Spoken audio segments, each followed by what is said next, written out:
9월 15일 수요일 하나님께서 주시는 말씀은 사사기 19장 16절부터 30절까지입니다. 봉독을 합니다. 저녁 때에 한 노인이 밭에서 일하다가 돌아오니 그 사람은 본래 에브라임 산지 사람으로서 기브아에 거류하는 자요 그곳 사람들은 베냐민 자손이더라. 노인이 눈을 들어 성읍 넓은 거리에 나그네가 있는 것을 본지라. 노인이 묻되 그대는 어디로 가며 어디서 왔느냐 하니 그가 그에게 이르되 우리는 유다 베들레헴에서 에브라임 산지 구속으로 가나이다. 나는 그곳 사람으로서 유다 베들레헴에 갔다가 이제 여호와의 집으로 가는 중인데 나를 자기 집으로 영접하는 사람이 없나이다. 우리에게는 나귀들에게 먹일 집과 여물이 있고 나와 당신의 여종과 당신의 종인 우리들과 함께한 청년에게 먹을 양식과 포도주가 있어 무엇이든지 부족함이 없나이다 하는지라. 그 노인이 이르되 그대는 안심하라. 그대의 쓸 것은 모두 내가 담당할 것이니 거리에서는 유숙하지 말라 하고 그를 데리고 자기 집에 들어가서 나귀에게 먹이니 그들이 발을 씻고 먹고 마시니라. 그들이 마음을 즐겁게 할 때에 그 성읍의 불량배들이 그 집을 에워싸고 문을 두들기며 집주인 노인에게 말하여 이르되 내 집에 들어온 사람을 끌어내라. 우리가 그와 관계하리라 하니 집주인 그 사람이 그들에게로 나와서 이르되 아니라 내 형제들아 청하노니 이 같은 악행을 저지르지 말라. 이 사람이 내 집에 들어왔으니 이런 망령된 일을 행하지 말라. 보라 여기 내 처녀딸과 이 사람의 첩이 있은즉 내가 그들을 끌어내리니 너희가 그들을 욕보이든지 너희 눈에 좋은 대로 행하되 오직 이 사람에게는 이런 망령된 일을 행하지 말라 하나 무리가 듣지 아니하므로 그 사람이 자기 첩을 붙잡아 그들에게 밖으로 끌어내매 그들이 그 여자와 관계하였고 밤새도록 그 여자를 능욕하다가 새벽 미명에 놓은지라. 동틀 때 여인이 자기의 주인이 있는 그 사람의 집 문에 이르러 엎드러져 발기까지 거기 엎드러져 있더라. 그의 주인이 일찍 일어나 집 문을 열고 떠나고자 하더니 그 여인이 집 문에 엎드러져 있고 그의 두 손이 문지방에 있는 것을 보고 그에게 이르되 일어나라 우리가 떠나가자 하나 아무 대답이 없는지라. 이에 그의 시체를 나귀에 싣고 행하여 자기 곳에 돌아가서 그 집에 이르러서는 칼을 가지고 자기 첩의 시체를 거두어 그 마디를 찍어 12덩이에 나누고 그것을 이스라엘 사방에 두루 보내매 그것을 보는 자가 다 이르되 이스라엘 자손이 애굽 땅에서 올라온 날부터 오늘까지 이런 일은 일어나지도 아니하였고 보지도 못하였도다. 이 일을 생각하고 상의한 후에 말하자 하니라.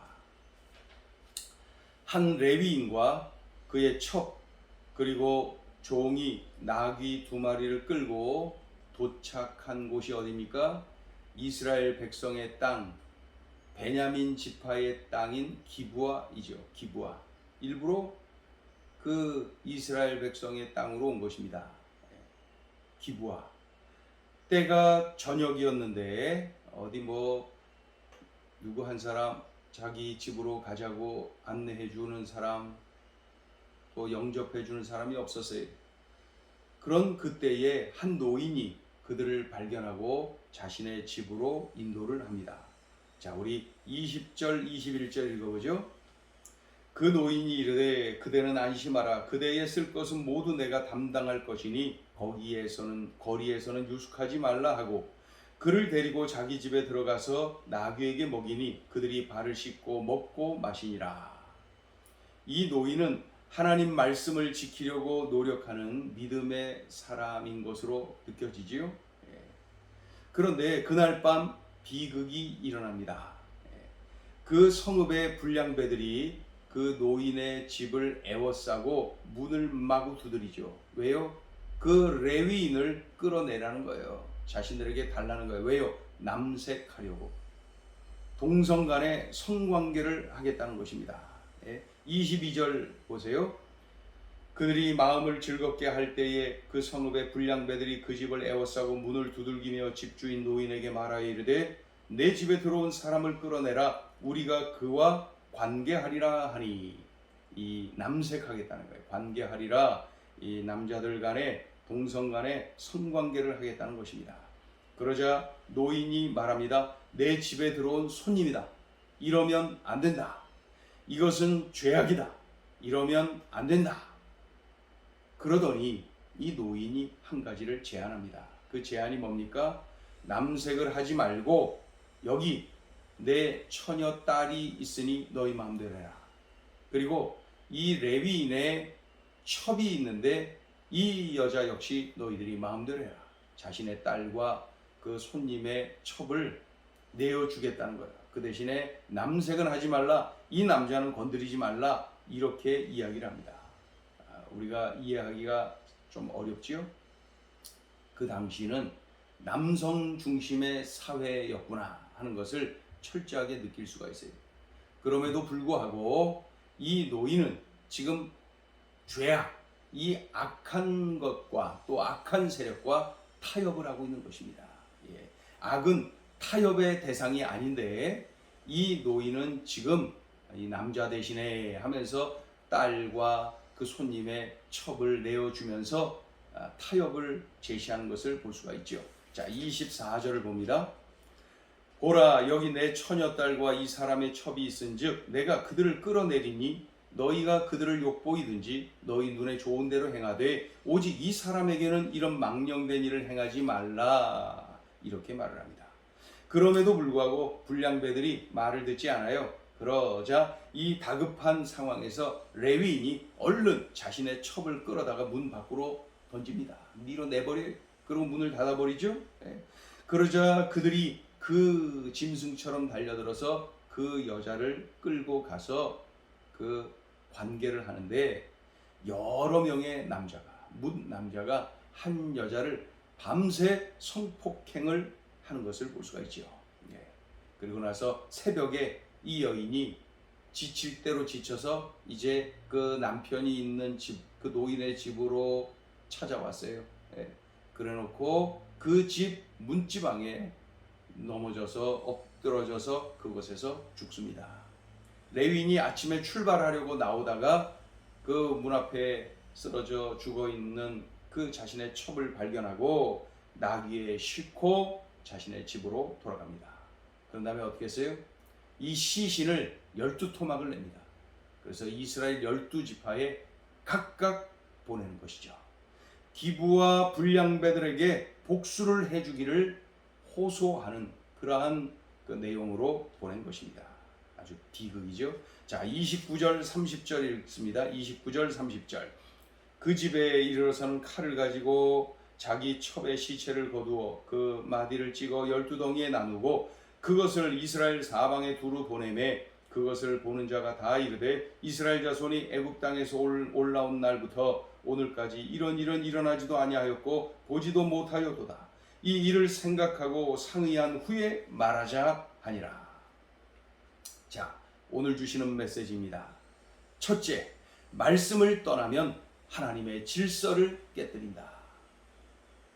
사사시대는 영적 암흑기, 왜 그렇습니까? 절대적 가치, 절대적 기준인 하나님의 말씀을 버렸기 때문입니다.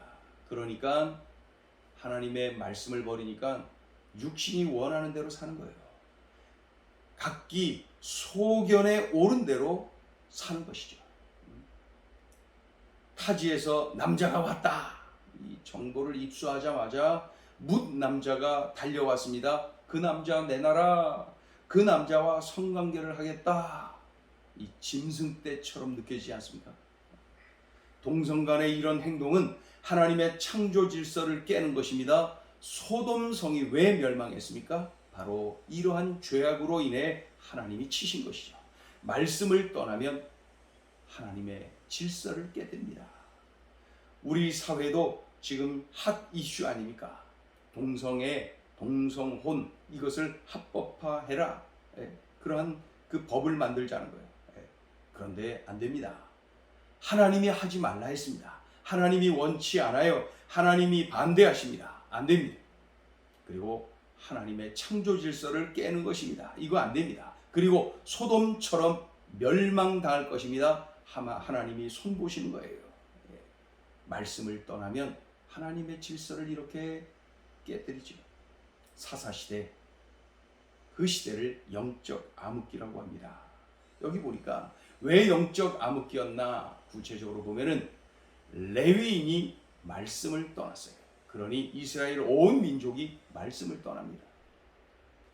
그러니 영적으로 타락하죠.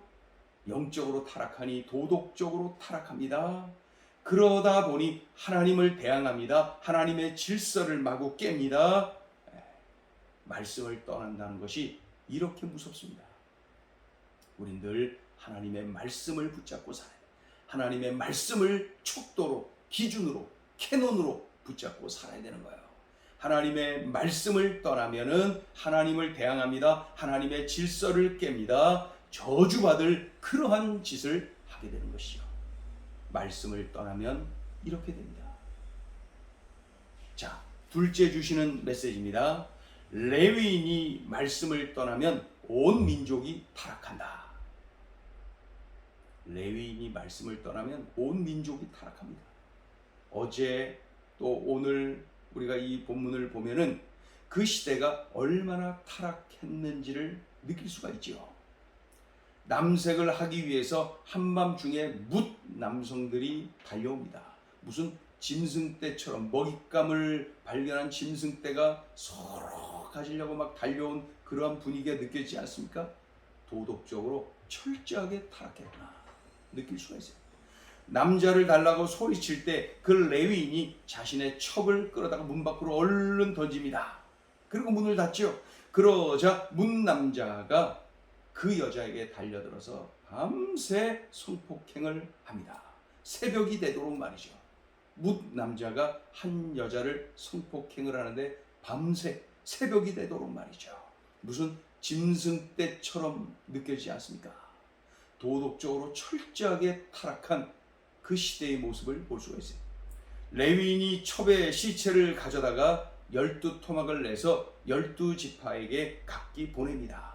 기부와 불량배들에게 복수를 해달라. 그런 내용이죠. 어떻게 이스라엘 공동체가 이토록 타락할 수가 있습니까? 근본 원인은 레위인이 먼저 말씀을 떠났기 때문입니다. 영적으로 타락하니 도덕적으로 타락합니다. 레위인이 타락하니 이스라엘 온 민족이 타락합니다. 우리는 이 시대의 거룩한 레위인입니다. 우리가 말씀을 떠나면 우리 민족이 무너집니다. 우리가 말씀을 붙잡지 않으면 우리 민족이 타락합니다. 주신 말씀 명심하여서 이 시대의 거룩한 레위인으로 살아야 될 것입니다. 기도합니다. 하나님, 우리들로 하여금 거룩한 레위인으로 살라 명하시는 주님의 음성이 들려옵니다. 레위인이 무너지면 온 민족이 무너집니다. 말씀을 떠나면 영적으로 타락하고 도덕적으로 타락하고 하나님을 대항합니다. 하나님의 질서를 깹니다. 하나님, 거룩한 레위인으로 살게 하시고 말씀을 붙잡고 살게 하여 주옵소서. 말씀을 살아내며 살게 하여 주옵소서. 예수님의 이름으로 기도 올리옵나이다. 아멘.